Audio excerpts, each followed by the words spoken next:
Melissa? Yeah. Oh, Who is that? well, we're waiting for Rob. Hopefully he'll be on soon. And Yep. this We is have a- Bernice. I have the memo. I'm having trouble with the P and Z. Go over that before we end this call today. Yeah, you were breaking up, Bernice. I couldn't hear all that. Oh, okay. On the memo with the June 29th planning and zoning for the public hearing, was the public hearing done, or was it just a presentation? Because you mentioned It's that there just will study not be session. public input. It's just study session. Yeah, Okay, so there's it's- no, you guys may want to turn off your videos because your connection is weak there. Okay, Just, yeah, All just right. to let you know, you were breaking.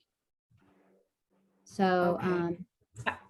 I tried Melissa? pulling up the documents and they weren't visible in a readable format. yeah, we can talk later. So Brian, did you want to get, Yep.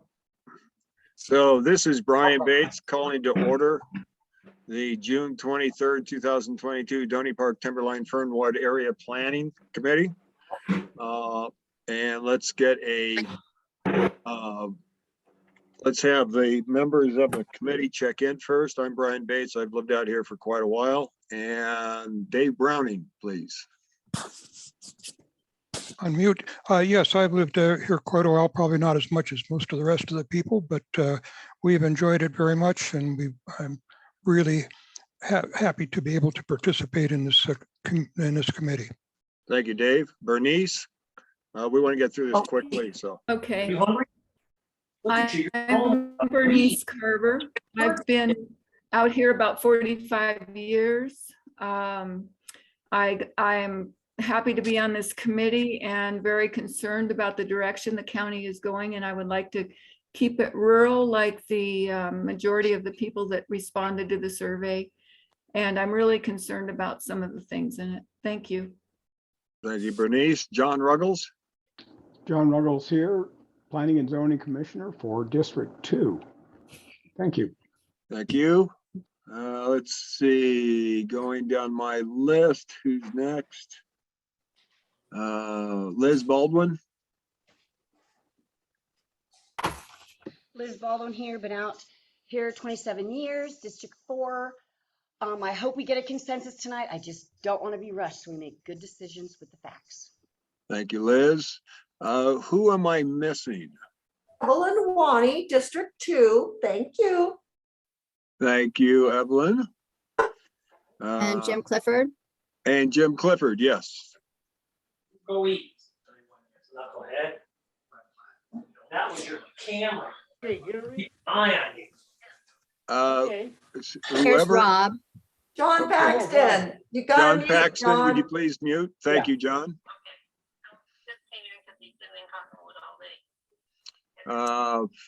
And I see Rob has just joined us. Brian. Okay, He's Rob, connecting. if you'll introduce yourself, please.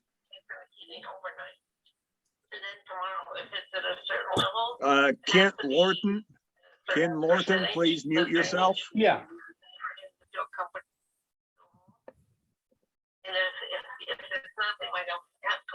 Ken Lorton, please mute yourself. Thank you. Rob, are you with us? He's in. I see he may be having audio issues, and Jim Clifford has rejoined. So if he didn't have a chance to introduce himself, he could do that. I believe he did. Jim did. Was there anything else you wanted to share? Okay, sorry. Okay. No, I'm sorry. I lost the meeting for some reason, but I could hear everything. Understood. So let's continue. And when Rob joins us, we'll have him introduce himself and he will take over his chair. Okay, hold on a second.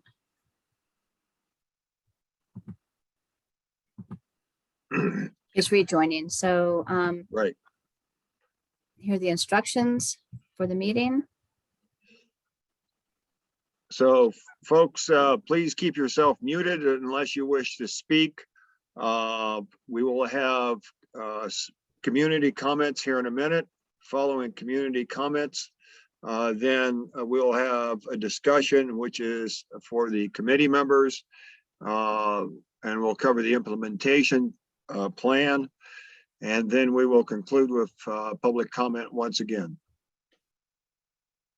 So I'll call for public comment, and this is 3 minutes per person. If you wish to speak, please unmute yourself, introduce yourself, and then share with us for no longer than 3 minutes. Are there any community members who wish to speak? Doug Meyer. Hi, I'm Doug Meyer. I'm a resident of Doney Park. I just got a couple of simple requests for the meeting operators, which you're probably going to do anyway. At the beginning of tonight's main agenda item, that the text of LU 24 be read aloud for the record and for the benefit of anyone dialing in. And secondly, that during the relevant discussion, that the text of LU 24 and the supposed conflicting text in the comprehensive plan be displayed simultaneously for everybody to see. I've also got a little bit harder request for the DPTF committee members, and that is not to allow the county's apparent judgment that a conflict exists between LU 24 and the comprehensive plan to go unexamined by the committee. All of the relevant text is in plain English. And of course, many of you may have your own suggestions on language which would address the county's concerns, whether or not you feel that a conflict exists. And I'll just make a couple of quick observations. Number one, I'm personally willing to let history be the judge regarding which entity will ultimately have to bear responsibility for failing to collaborate with planning and zoning in this issue. And the second observation is that the county's proposal for collaboration with the property owner after the land transfer has taken place is like a robbery victim planning in advance to negotiate with any robbers after the robbery, but without involving the police and after all the stolen items have been sold off.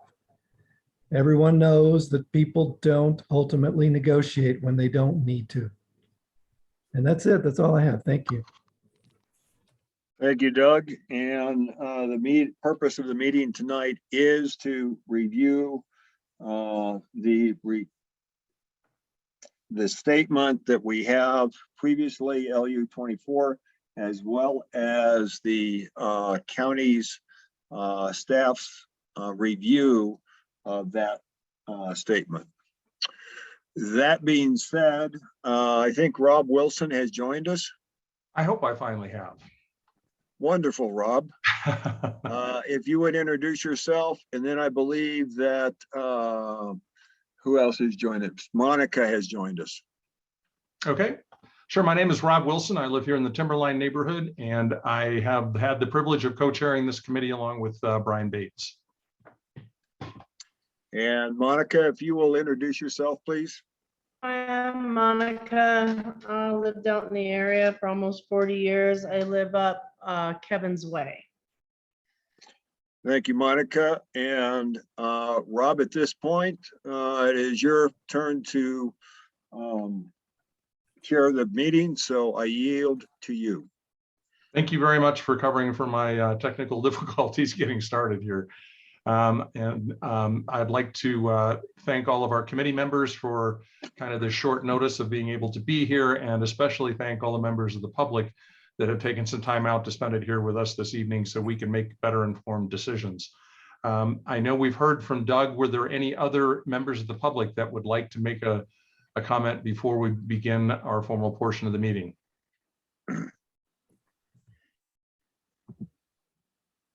If you would, I'd like you to unmute yourself, introduce yourself, and make your statement. Hearing none, we will continue on with our agenda then, if you could please, Melissa. So as Brian had mentioned, we're here this evening primarily to talk about two things. LU 24 is the first one. And we had developed this particular policy in response to a lot of input that we had received from our community about maintaining the continuity of our community and maintaining the character of our community, and asking for the support of our planning and zoning commissioners and Board of Supervisors in doing so. And I think Doug had a great idea, since we're going to be talking about this. Melissa, could we start just by reading LU 24 as it exists today? Sure. Whoever is speaking, please mute yourself.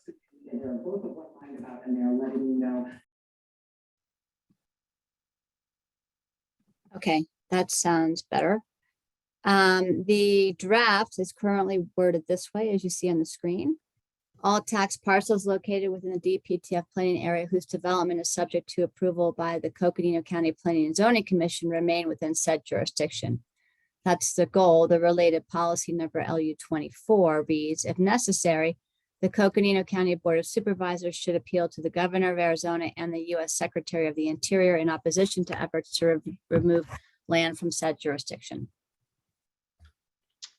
All right, having seen that, what has precipitated this conversation or this meeting this evening is that the county legal has determined that based on the verbiage of our existing LU 24, our area plan would no longer be a minor amendment to the, what's the overall plan? So, Rob, what I have here is this is a section right out of the zoning ordinance, and a minor amendment needs to meet these criteria, fall into one of these categories. And the number one is that you see revisions or updates to an existing area plan or rural planning area that meet the comprehensive plan's vision, goals, or policies. So that's considered then a minor amendment. The other amendment would be a major amendment, and the category major amendment kicks in when there's a change to the text that conflict with or alter one or more of the goals and policies in this plan. And then major amendments, just for context, are only considered once per calendar year at the Planning and Zoning Commission regular meeting in October. So that's the main difference there between major and minor amendment in terms of what this policy is initiating. And the advice we have received from the county attorney's office is that the verbiage that we currently have in LU 24 would convert what should be a minor amendment into a major amendment and significantly delay its ability to be heard and potentially adopted. And that's directly a result of the perception of a conflict, in that by asking our county supervisors to appeal to the governor and the Secretary of Interior, we're in do we have, Melissa, the slide with the portion of the area plan, or not the area plan, that we're conflicting with? Do you see it on the screen now? It's right up. Oh, okay. Policy 13. Right. So that's right out of the goal, Okay. and then the policy. So they're saying that LU 24 is a conflict with policy 13. And because of that, they have asked us to reevaluate LU 24 so that it is not a conflict with policy 13, and this can remain a minor amendment. So that is what we're here to discuss this evening. I believe, Melissa, you had a proposed modification to LU 24. Right there. That's an alternative suggestion for the committee's discussion. And if you could read that for us, please, Melissa. Oh, sure. So the alternative goal would read, policy is currently under the, parcels currently under the jurisdiction of Coconino County that are transferred to another authority should maintain consistency with area plan design, rural character, and desired land uses as identified throughout this plan. And then a policy for consideration, the county and the DPTF community should be consulted with and should collaborate in any land transfer and planning processes initiated by sovereign tribal nations. Okay, so we've now kind of laid out the big picture of why we're having this meeting, what the perceived conflict is, and a proposed alternative to that conflict that would resolve this. And I would like to open the floor to the committee members to have a discussion about what they think our best plan of action here. And Liz has her hand up first, so Ms. Baldwin, please take it away. Okie doke.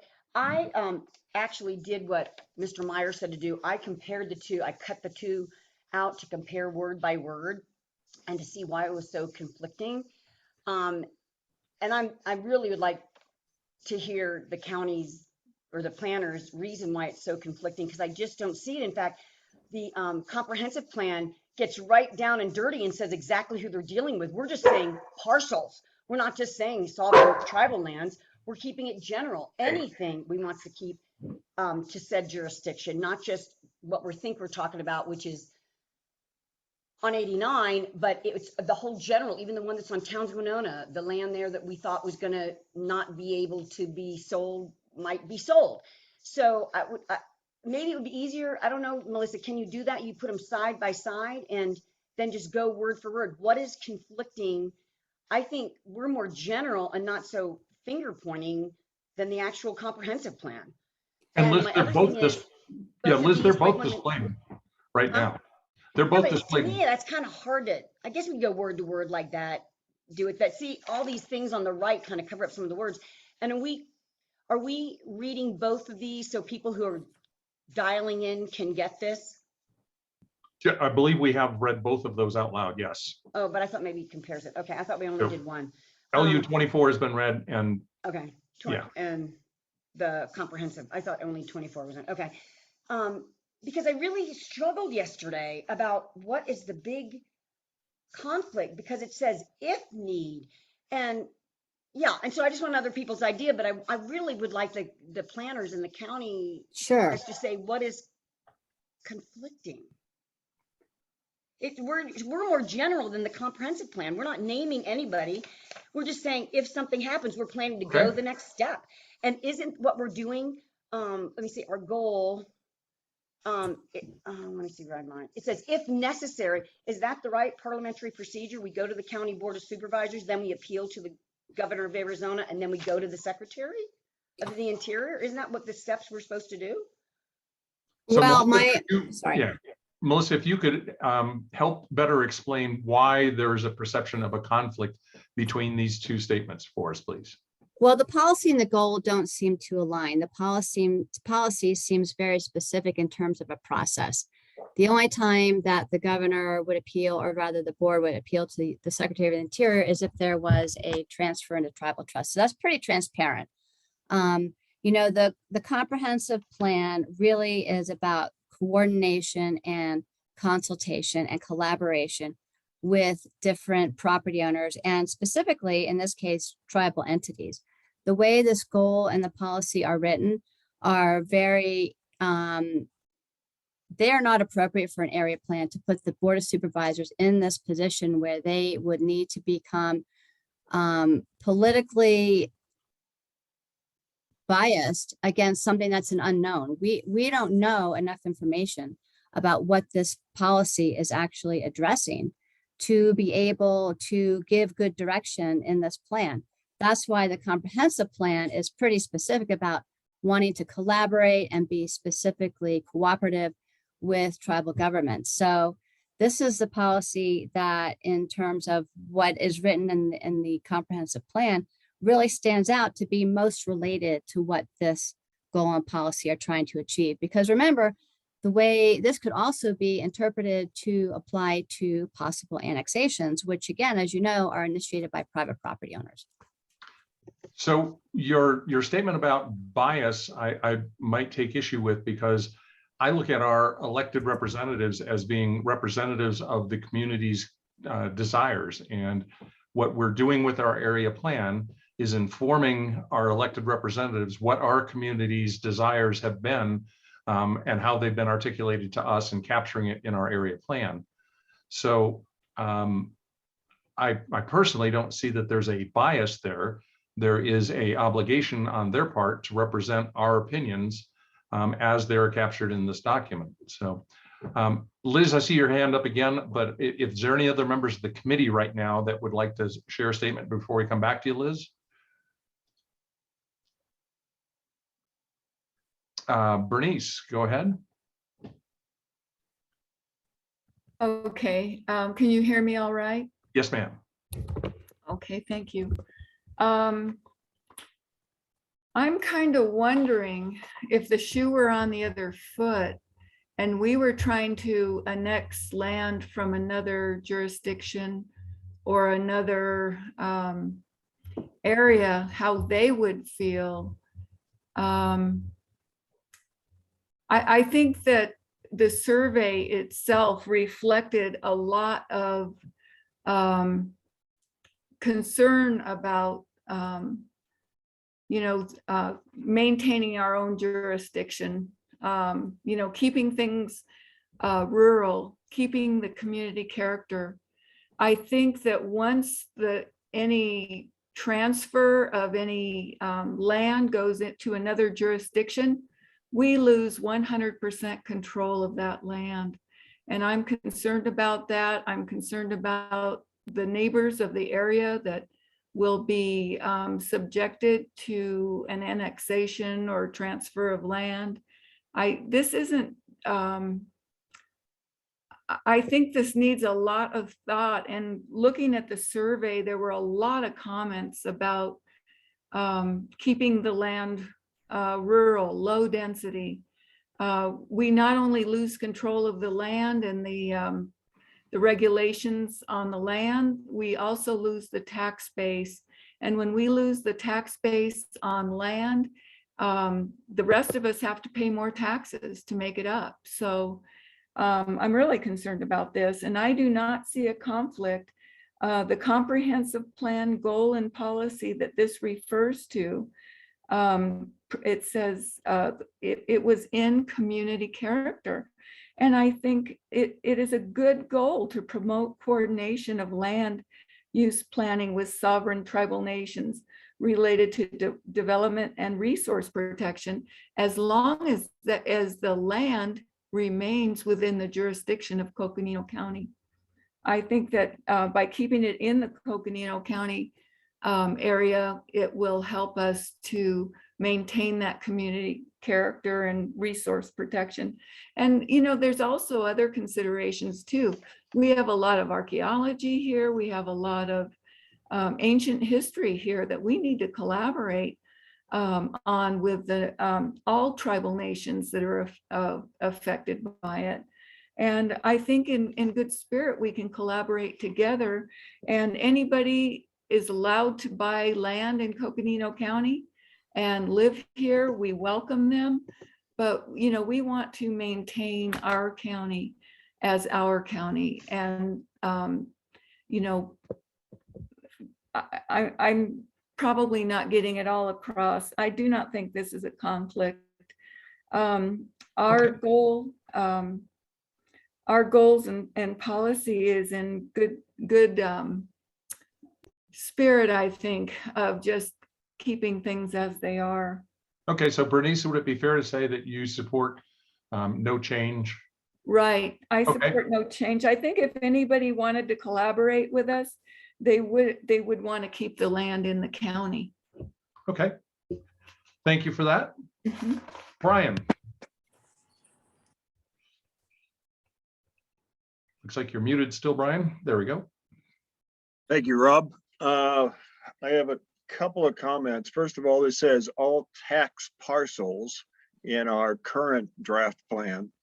Does that include state lands and federal lands that are in the planning area, Melissa? Brian, I don't know, actually. That's a question for you all to think about. I mean, tax parcels are parcels that actually where property taxes are being paid. So that's my assumption in terms of how this was worded. I don't know that we had clarification on what that exact intent was. If it's for parcels that are paying taxes, then that would be for property owners who are paying taxes. I Okay, believe that's the intent of the committee when we worded it that way, is that it was those parcels that are currently generating property Income. tax revenue. okay. So it raises one concern here is if there were state land that was offered for sale under the, I forget what we call it, but it's the capacity to sell land to raise money for education, then that may not apply. And if that's the case, then that would open the door even wider and be of greater concern to this committee, because then you could have, whether a tribe or a corporation or something else, buying property. Okay. I'm looking at this, and Melissa, if I'm correct, the primary conflict is between the policies, policy LU 24 and policy 13. Is that accurate? Yeah. That's the issue, because it would change the hearing date. And that it would Delay then, us from closing. it would then mean that this is a major amendment. Okay. And we are an advisory committee. Now, it does say, if necessary, the county board of supervisors should appeal. And we would have that power. Did legal make any comment specific to that phrase? That the county board of supervisors should No, I appeal have to not the had, governor? no, ahead. our legal staff reviewed this in general and indicated that this, as it's written, is outside of the basically purpose of an area plan. And, you know, then the conflicting text is something that I raised and wanted to bring it to your attention, because we'll need to move forward through the public hearing process appropriately. So is the part of the question that we're facing here, the efficiency with which we get through the planning and zoning process, and then going to the board of supervisors, because we would have to wait until October for the planning and zoning to rule on this statement. That's the major issue. Well, one of the issues in terms of what this would do, because you can see back here again, in the large purple text, that changes to the text conflict with Right. or alter one or more goals. That's a major amendment. And yes, you're right. That is an October hearing date. If permissible, Rob, I'd like to hear from our two planning and zoning commissioners as to their perception, trying to get more information before proceeding. Is that permissible? So I think it's outside the current rules. The committee is conducting the meeting, and I suspect we could probably do that. I would like to at least hear all our committee members' comments before we explore going outside of that. Certainly. That's okay with you, Brian? Yeah, I understand your concern. Okay, thank you. So it looked like, John, your hand was up there for a second. Is it still, or? Apparently not.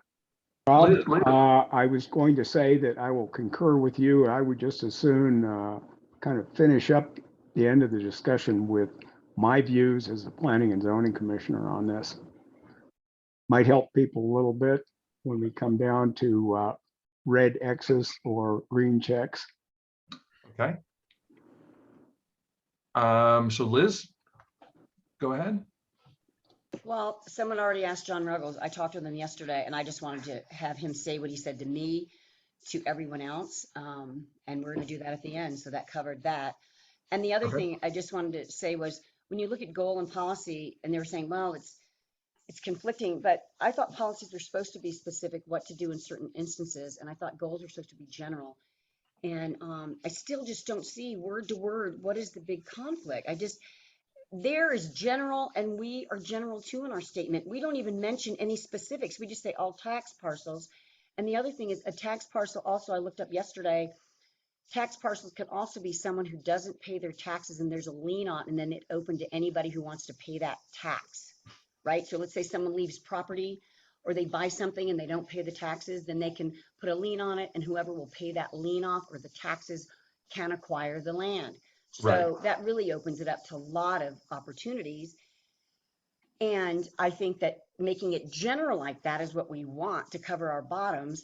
And I think more specific a policy to say, what if something happens that then we can do this. And at the bottom of the comprehensive plan, it says right here, the last 4 or 5 sentences, through strategic planning efforts such as the area plan. So it gives us permission to make a policy to address situations. And so I just don't see I don't know what words in here that are so rough.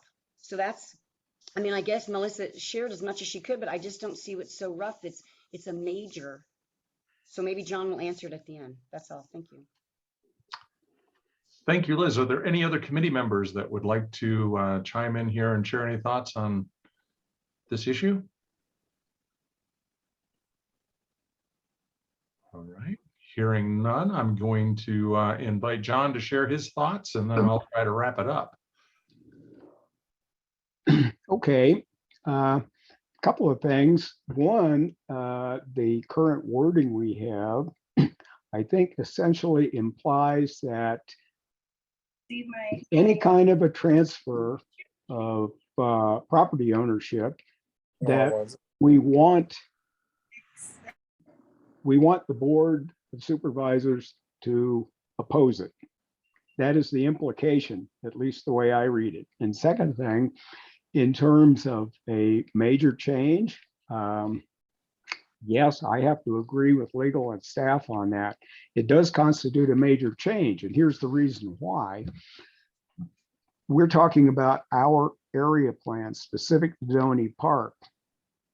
A major change to the comprehensive plan affects the entire county. And you're going to have to remember that the Board of Supervisors doesn't just represent Doney Park, it represents all areas of the county.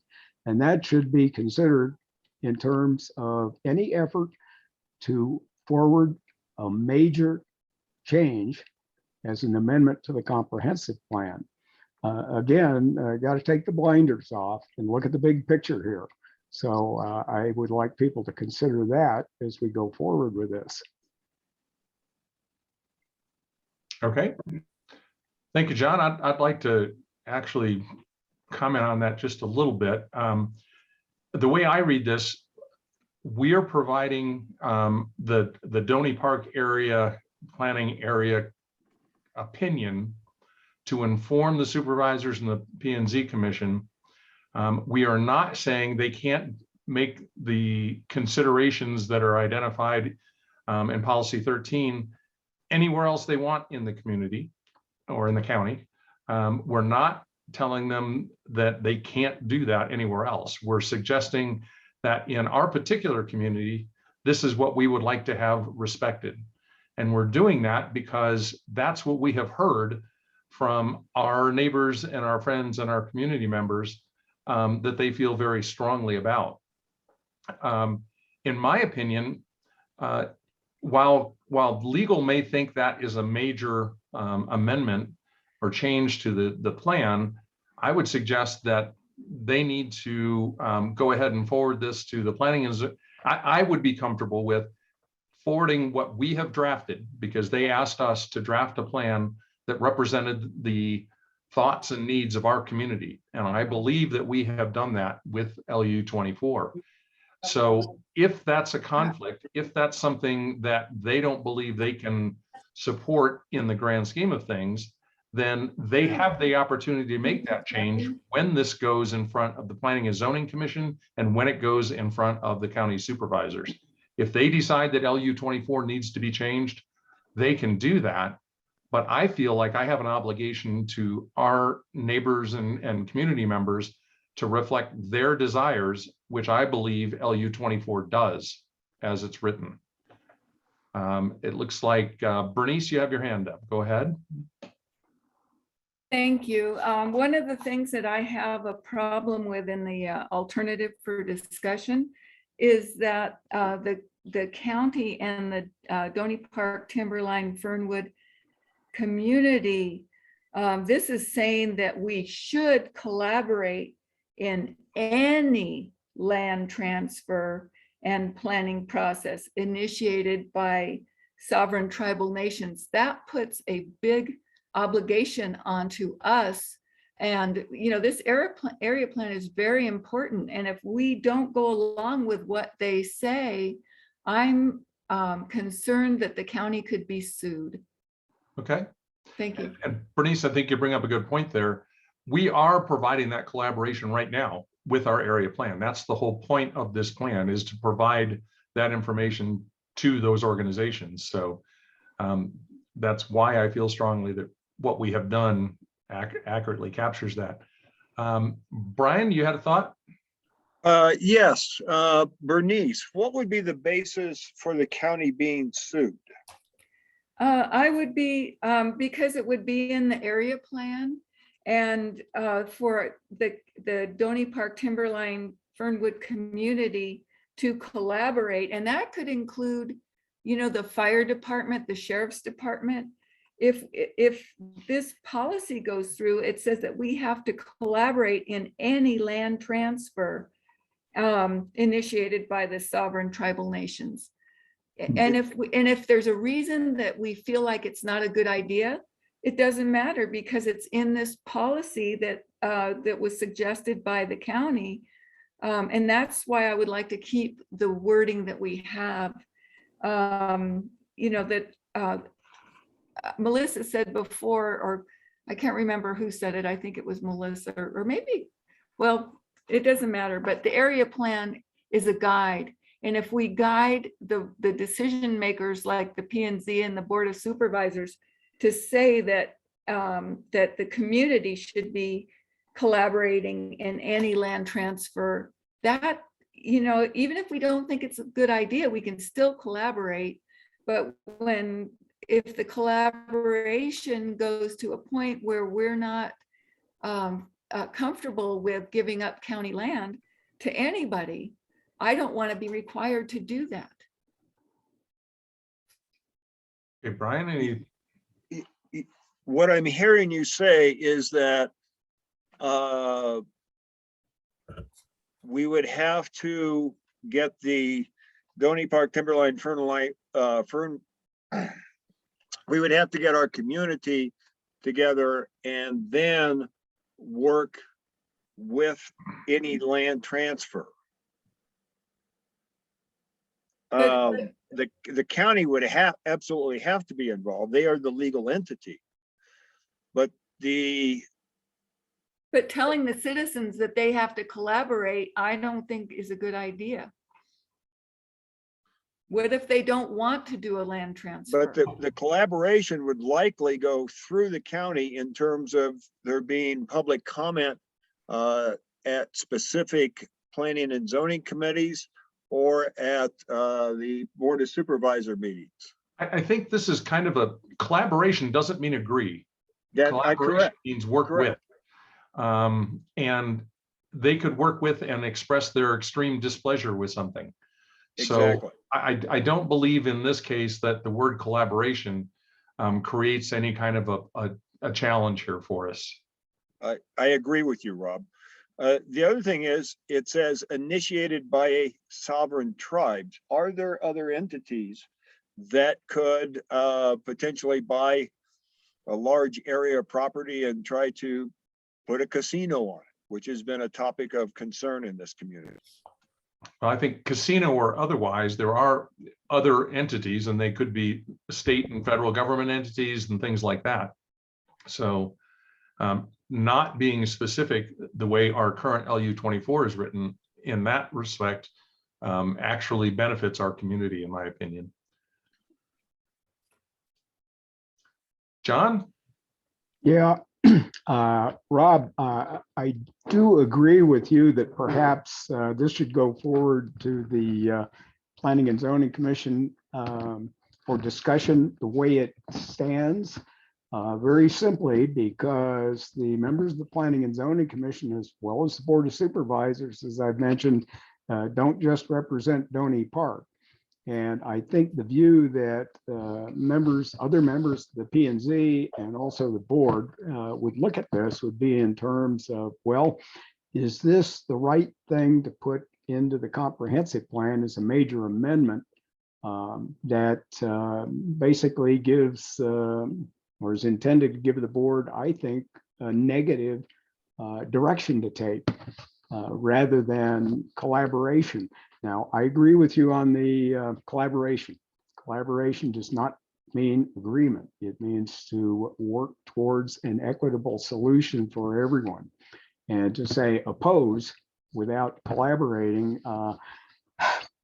that's presupposing that that change in ownership of property is not going to be beneficial to us in Doney Park or other parts of the county. And I would hesitate to say that. Okay. Thank you for that, John. Are there other members of the committee that would like to provide any input at this point? Rob, if I could ask John, are you proposing that we edit LU, the land use 24 policy to say collaborate as instead of oppose? Not at this point. I think that the rest of the committee would just as soon take this and go forward with it, LU 24 as written, and leave it up to the Planning and Zoning Commission as well as the Board of Supervisors to decide on whether or not they agree with legal or not. I think that we could probably debate this until midnight tonight. and No, I we don't can't. think within this committee we would get consensus, or at least might not get consensus. Maybe a majority of the committee would sign up for it as is. So in that case, I think it would probably work if it goes to the P&Z and then the board. And I want you to think about the makeup of the board as well as the Planning and Zoning Commission when you go forward with this as it's written. Right. Dave, I see your hand up. Go ahead. Yes, a very short one. I'm still a little concerned about being very specific to tribal applications. It seems like if anybody wants to come in and do that, I just don't think it should be specified to that. Okay. Thank you for that. Any other committee members that have a comment they'd like to share? Not hearing anyone. Brian had suggested potentially having our county supervisors in attendance share their thoughts on this. Rob, if I may, I said planning and zoning. Oh, planning zoning. Okay, I'm sorry. Do we have our county supervisors? Because I'm wondering if that is. We have Rena representing Supervisor Vasquez, and I want to make a statement PK. here. I do not want to force the county supervisors into making a statement prematurely. Okay. I don't think that would be appropriate. This is not a public hearing. This is for your deliberation at this point. Right. Okay. And we have heard from our committee members that are on P&Z. So it sounds to me like we have successfully voiced our concerns as a committee. And I think we have basically three alternatives here. One is proceed with the LU 24 as it is written, representing, to the best of our knowledge, what our community has asked us to incorporate into our area of land. Go forward with the proposed modification from the county staff as to what LU 24 could be rewritten as. I thought there were three options. There's really just— You could rewrite this, Rob. Or we could edit the proposal from staff. And so what I would like to do before we go any further into discussing edits and rewrites and things like that is do a a vote amongst our committee as to one of those three options. And we're going to need a majority to take it to table the discussion on that particular issue. So I think the question is right now, there's going to be three different options here. We're going to vote the same way we always have with the green thumb sign, I think it is, or check mark. If you believe that we should proceed with LU 24 as it is currently written and allow the Planning and Zoning Commission and the county supervisors to edit it if necessary. Brian, I saw your hand go up. May I offer a suggestion, Rob? Absolutely. That we keep it with a choice between maintaining LU 24 as written, or we go to continued discussion Okay, of that the keeps it simple. county. Yeah, so it. it's an either or instead Okay. of three. I like it. Thank you for that. Great idea. Thank you. So as Brian has just so thankfully clarified for us, we have two choices here. We are either going to proceed with LU 24 as written and allow that to work its way through the system however it may, or we're going to continue discussion about alternatives to LU 24 that we could entertain. If you agree that we should move forward with LU 24 as written, I would like to see a green check mark on your block.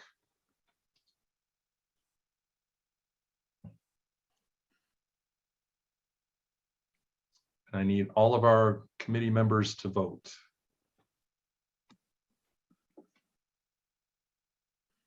Actually, it doesn't look like I need all of them because we have a majority that is saying LU 24 as currently written should be forwarded through the process, and if changes are necessary, allow those to be made by the Planning and Zoning Commission and the County Board of Supervisors. Rob, I have a quick question. Yes, ma'am. Would that possible change that they would do to it be maybe considering changing or adding by sovereign tribal nations? Because like Dave Browning said, anybody could come in here from any nation and choose to buy. Well, the by tribal sovereign nations, they can change it to anything they want. And when we get to the point where P&Z and the county supervisors are reviewing this and accepting public comment, we as committee members also have an opportunity to provide public comment to propose changes. So that would come at that point. And Rob, I will also just, remind everybody that we'll have to bring up the issue of it conflicting with the comprehensive plan, and the commission will at that point make a decision, and they may then need to continue this to October. Okay.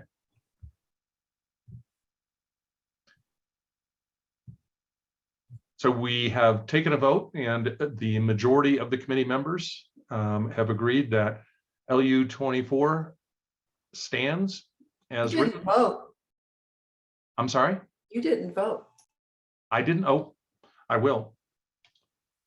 There we go. I have voted. My personal opinion is, not that it matters at this point, our neighbors and community members told us what they wanted, and we have reflected that in this policy. And it's up to someone else if they want to change it to change it.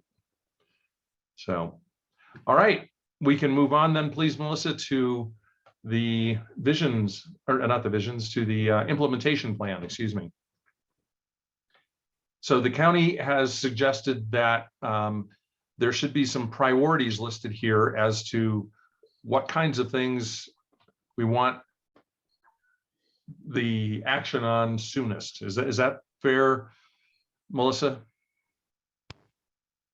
Yes, so the implementation plan, it's not required. It's totally optional to have in the plan. The comprehensive plan has one, and whether or not there's even a priority assigned is optional, but if it is a way for the plan to remain active and for the community to, take some ownership of it and look at the goals and the policies and make some strides forward and, take some actual concrete steps to realize more than just waiting for discretionary projects to be applied for where the policies are then applied. This is a way for the community and the county to work together to go a little bit further and make some efforts to take some of the bigger issues and make them happen. So this is a tall order. I mean, there's obviously a lot depends on funding and making these things available, but this is an initial opportunity. Okay. So committee members, as a committee, we first need to decide whether we want to add an implementation plan that highlights things that we felt were particularly important to address, and to give those things a little bit perhaps more weight or consideration by county staff and our Board of Supervisors by using an implementation plan in our area plan. So I would like to open the floor to comments from the committee members. And Bernice, you have your hand up? Yes, I've got a copy of the executive summary of the multimodal transportation study for Doney Park. And I was not involved in this at the time that it came about, but I understand that it was very unpopular. And at the time, and that's why it wasn't implemented. So why are we bringing it back? Shouldn't we have a new multimodal transportation study? I think Liz is our local resident expert on that. Yeah, I'd like to hear from Fill Liz. us in, Liz. Sure. Yes, that's why we put it up there. Updating 2011 Doney Park. It's, if anyone's read it, there's a lot of little corrections that have to be done and updating of what the community wants. And what we're planning to do is do a subcommittee that several people at the open house said they would be involved in, and we have their emails, that we can join and update or really redo the 10-11 Doney Park multimodal, and also transcribe into that the active transportation master plan that encompasses more than just the 3 modes that we addressed in the multimodal. It's more than that. So, And this could be rewritten. Correct. That's what I said. Yeah. So the whole thing. Bernice, to your Yes, concern, actually. the plan, the desire here is to update that plan because it wasn't complete or accurate or serving its needs. So the first thing would be to update it and then. Yeah. And it's going to be open for people to be part of this committee. Participate in, right. Participate, correct. So if you're concerned, I know there's several people at the open house that we already have their emails, and they've been coming to these our area plan meetings. So we have the people that are interested in participating in that. Okay. Thank you, Liz. I appreciate that. Thank you. Dave, go ahead.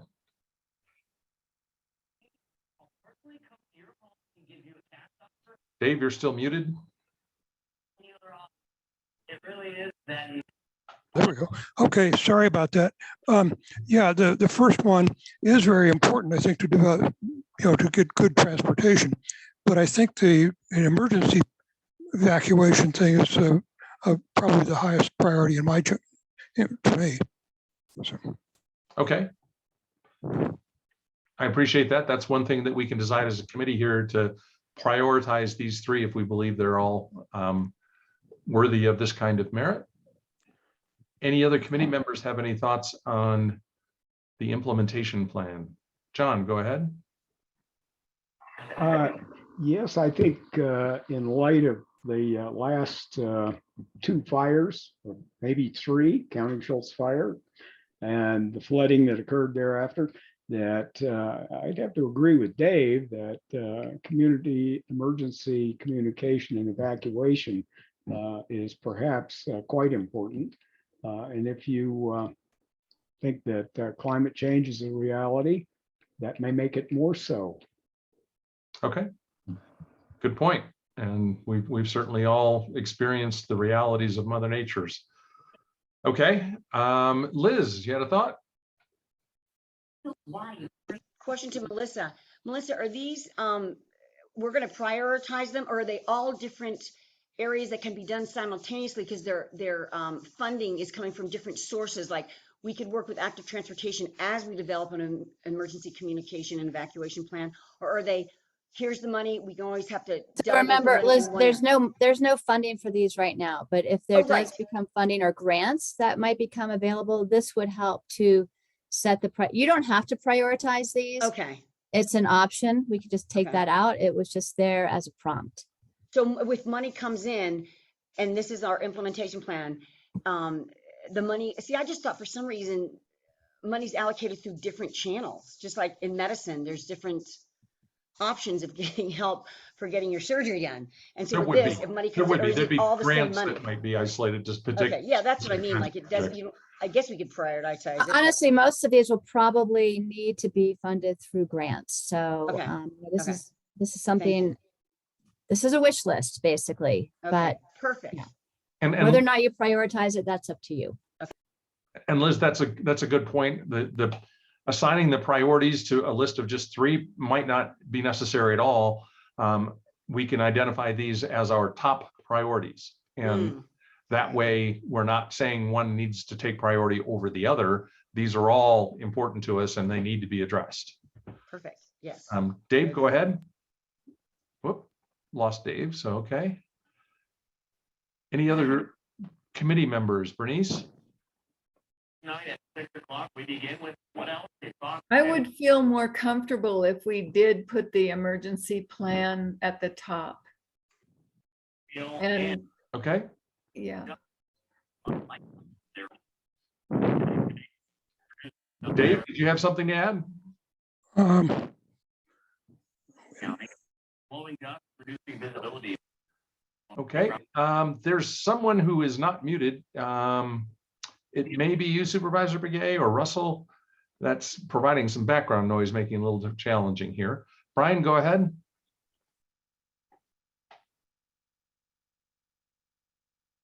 I would support moving the emergency communication and evacuation up. Okay. I think it is the top priority, and I agree, we do not need to prioritize them other than their placement in the listing. Okay. Thank you for that. Any other committee members have any thoughts about the implementation plan as is proposed here?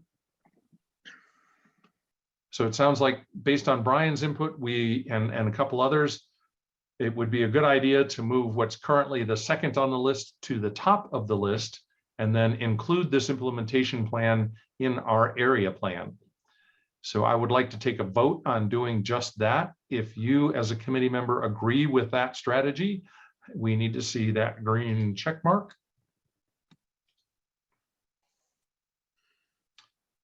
And look at that. There is opportunities for everyone to agree on something. Excellent. Thank you for that. So Melissa, I think we have now answered the 2 big questions this meeting was called to address. That's right. And Here's your schedule. so as we move forward here, the 29th will be the first study session where the Planning and Zoning Commission will get kind of a cursory introduction to this. The public hearing will be on July 27th, where they'll go into more detailed discussion, and there'll be an opportunity for us and any other members of our community to participate and provide our input to the Planning and Zoning Committee. Let's see, committee meeting to review public hearings. That So one, remember, you've got the committee had agreed to meet in person August 18th. oh, that's right. Just, yeah. I missed that meeting where we agreed to that. So I think Brian agreed to bring the beer to that one. Pizza. You were reading my mind. Brian, your hand is up though. Did you have a thought there? Yes, I have a question for Melissa. Melissa, given that we are going forward with the current LU 24 that requires the planning and zoning, how does that affect this schedule? So that may change it. The Planning and Zoning Commission will be considering this major minor amendment question. And if they look at this as a major amendment based on that policy language, then it would bump the Planning Commission hearing to October, their October hearing. That date would be, give me 1 second. That's okay. We don't need the exact date. Yeah, so October. So we would basically then continue the hearing to October, and then depending on how the commission recommends it forward to the board, it would then potentially go to the board at a December hearing, but that is, we would not then need to see at that time how that goes. And how then does that, thank you for clarifying that. How then does that affect our meetings? Or You would have future a vacation. I could use that. You know, I mean, if the commission, if during their hearing on July 27th decided to continue it to October, if you wanted to continue to meet, just to keep, you know, discussing, or you wouldn't be able to change things if we already had a document that was out to public hearing. I don't know that you would need to meet, but you could certainly, if you wanted to talk about things, you could get together, but there wouldn't be, we wouldn't be able to change any of the draft. Thank you. So this is the tentative, providing nothing changes schedule moving forward from this point. I believe it's also possible that either the Planning and Zoning Commission or the Board of Supervisors could ask a question of us as a committee to reevaluate something and potentially have to do that. So. Right. All right, that's our schedule. What's our next slide here? We're going to open the floor again for public comment from members of the public. If you would like to share a thought with us, we would like you to limit that to 3 minutes. So go ahead and unmute yourself. Perhaps raise your hands if there's numbers of people that would like to, and let us know what you think. Doug, go ahead. Yeah, I just wanted to say thank you for this discussion, and I would like a little more clarification on the schedule. Would it be the July P&Z public hearing where any kind of decision would be made whether or not it was a major or minor amendment? And that's really all I have. Thank you. Thank you, Doug. Any other members of the public that would like to share a thought? We'll get you an answer to that, Doug. We, can't answer real time here because it wasn't on the agenda, but that'll be a question that we'll move forward with later. Seeing none, any members of the committee would like to share a final thought this evening? Rob, Liz. Russell Weedman. Go ahead, Russell. Yeah, I thought I agree with not making any changes to LU 24, and I agreed with you on what you thought about that. And, anything the committee can do to represent the community and the survey they took in this plan is the right decision. And I don't see any problem with LU 24 other than, maybe at the end it could say with, land from said jurisdiction within the area plan. Something like that, but it was, anyway, thank you for all the work and you're doing a good job. Okay, thank you very much, Russell. I appreciate that. And we will go to our committee members that have a thought to share to wrap us up this evening. Liz, your hand's up. Well, I just want to give Melissa a thank you because I love the implementation task list. It's like our wish list. So thank you, because none of us thought to do a wish list and you did, Melissa, and it's well done. So thank you. Thank you, Liz. Bernice. Hi. I want to thank the committee tonight for the the consideration that we've given to the survey and to the people of our community and our wishes to be maintain our own jurisdiction and our rural community character. I would like to ask, I know we don't have very many meetings going forward, but we do have a big email list that Melissa maintains and sends the agenda out to people that are interested in knowing what's going on with this committee. I would like to ask if we are getting documents like the document we received on this LU-24. There was a lot of confusion with this. We only received this on, I only opened it up on Monday. I think it was sent on Sunday. And Melissa, we appreciate all your hard work on this. But when I saw LU-24, the first thing I did was grab my, since we do not get updates from the county on the changes that have been made up to this point, we're not receiving them ourselves.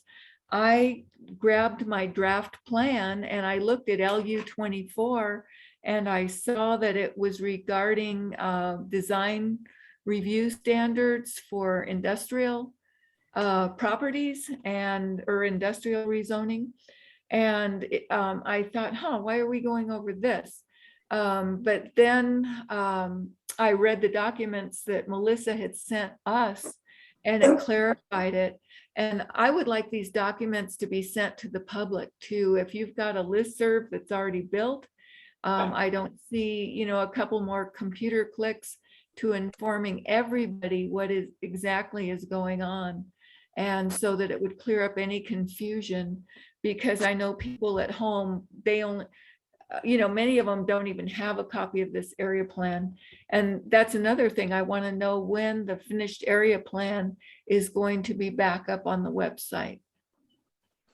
And I'm having a hard time looking at the planning and zoning documents for the meetings. They come up at 30% for me. And if I expand it to where I can read it to like about 60%, then everything goes to the side and I cannot see it on my screen. And I can't scroll over right or left. I can go up and down, but I can't go right or left. So I think everybody needs to have that working so that they can be informed. So I guess number one is send the documents with the agenda to the interested parties that are getting the information from the county. And number two, make sure the planning and zoning documents that are up for review are legible to the public. Thank you, Bernice. John? Yeah, one thing I'd like to say that one of my responsibilities here is to listen as well as speak. And I want to say thank you to Russell Weedman for his comment. And I will certainly be thinking about that the end of July when we have the Planning and Zoning Commission hearing and the question of LU-24 comes up. Again, thank you very much.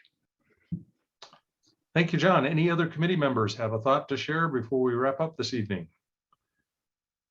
All right. Seeing none, Melissa, I believe I have completed the agenda with the exception of the thanks for everyone participating this evening, especially those members of the public that have stuck with us through this. We have endeavored to make sure we have represented you in an honorable and respectful way, and look forward to shepherding this thing through the process with the Planning and Zoning Commission and the Board of Supervisors. And with that, I am going to adjourn this meeting and encourage those of you that live out here in the community to be aware of the flood control meeting that's coming up at 6:30. Another Zoom meeting that's going to talk about the potential impacts of flooding out here in our community. Really good, important information for everybody to be aware of. So thank you very much, everyone, and have a great evening.